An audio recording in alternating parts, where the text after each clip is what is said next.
Oh, hi, everybody. Welcome to Happy with me, Happy. I'm over at my friend Whitey's in his basement. He's had this problem with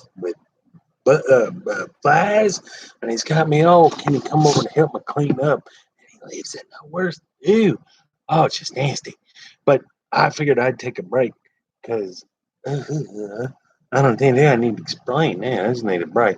Anyway, I was like, oh, good. I'm going to watch a movie. And the film I pulled up is an old favorite of mine from back in the day called Cyborg. It came out in 1989 and it stars Jean-Claude Van Damme, or as I like to refer to him, Sex in a Bottle. Cyborg, also known as Slinger, is a 1989 American martial arts cyberpunk film directed by Albert Pyun. Pyun, you tell me, I don't know. Jean-Claude Van Damme stars as Gibson Rickenbacker. Really, I don't remember. Slingers, what they call them. A mercenary battles a group of murderous marauders led by Fender Tremolo. I think they were casting people because they have a weird name. Played by Vincent Klein. Along the East Coast of the United States is a post-apocalyptic future. I tell you what, it's downright depressing. It's downright depressing. I was like, goodness, Jean-Claude Van Damme, what are you doing in a post-apocalyptic future? I'll tell you, kicking some ass is what. The film is the first Payan Cyborg trilogy. There's more news to me. I'm gonna have to like steal that off Pirate Bay because I don't pay for movies because of well, I'm broke. It was followed by 1993's Knights, originally titled The Kingdom of Metal Cyborg Killer. Knights is a little more concise. I'm gonna have to agree with that change. And Omega Doom in 1997. Cyborg was followed by sequels Cyborg 2 and 3, The Recycler. I haven't seen any of these. I'm gonna have to watch them, so I'm gonna have to review them. They have John Claude Van Damme because he is sex on a stick. I mean, he's just a handsome human being. Oh, and he's got the muscles and he can do the splits and he puts his Bojangles right there in front of you. The plot, this is off of Wikipedia, by the way. A plague known as the Living Death cripples civilization. I'll say you should watch this movie. Talk about cripple. On the brink. A small group of surviving scientists and doctors located in Atlanta, Georgia, home of the CDC, work on a cure to save what remains of humanity. To complete their work, they need information stored in a computer system in New York City. Pearl Prophet volunteers for the dangerous courier mission and is made into a cyborg through surgical augmentation. Oh, good Lord, I could use some cyborg right here. A little too Irish for my own good, if you're following what I'm saying. Surgical augment me, baby.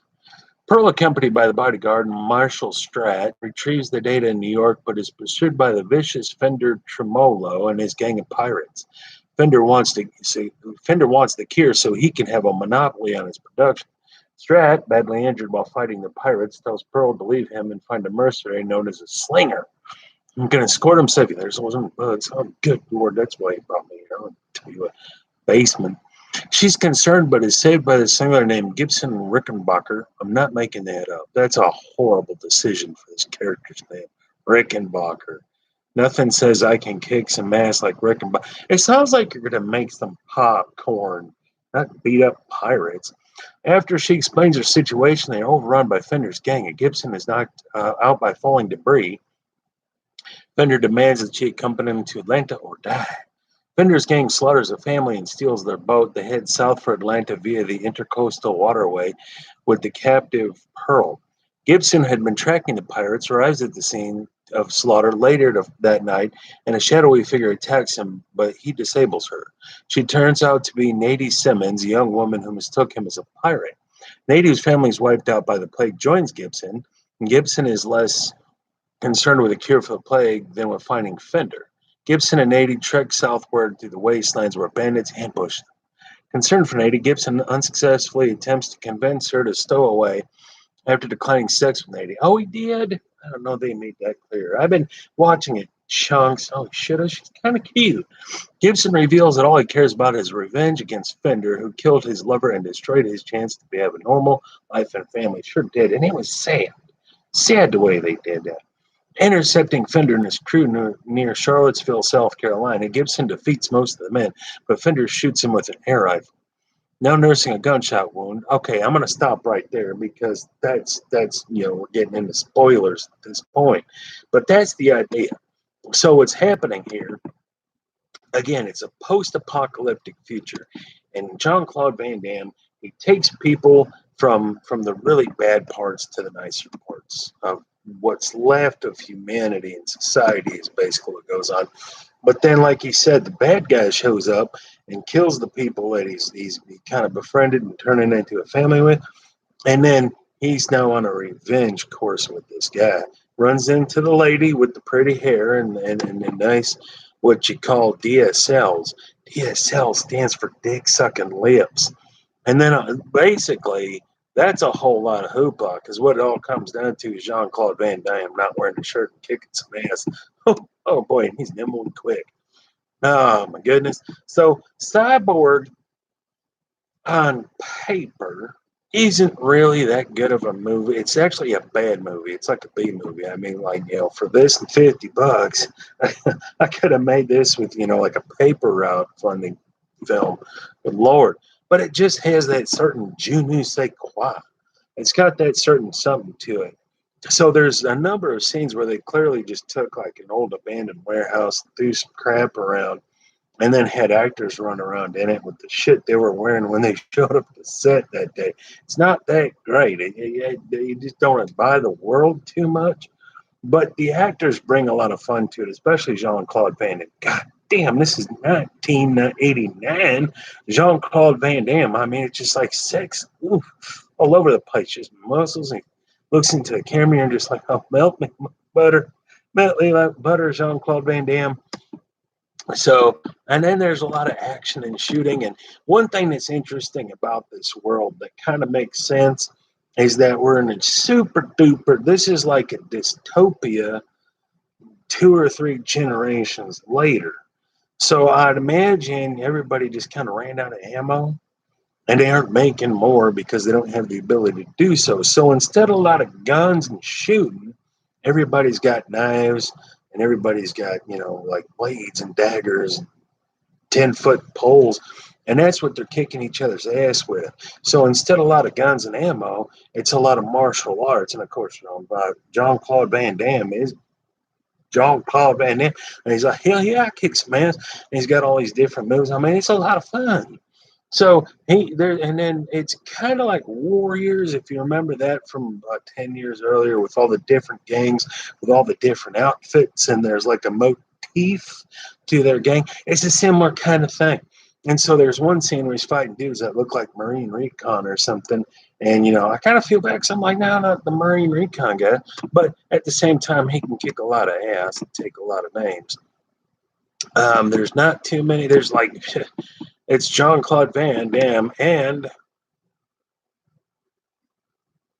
I don't know who any of these people are.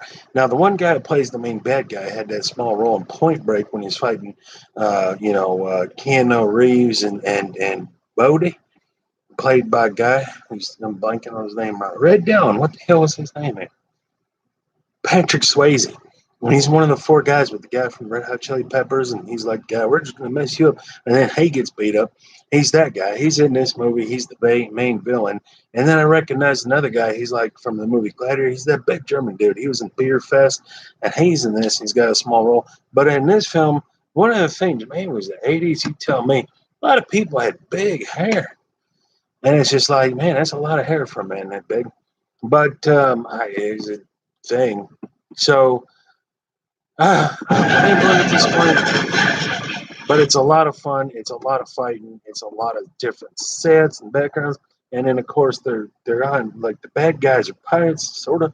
They're on a barge of sorts, and they're like, oh, we're at a barge.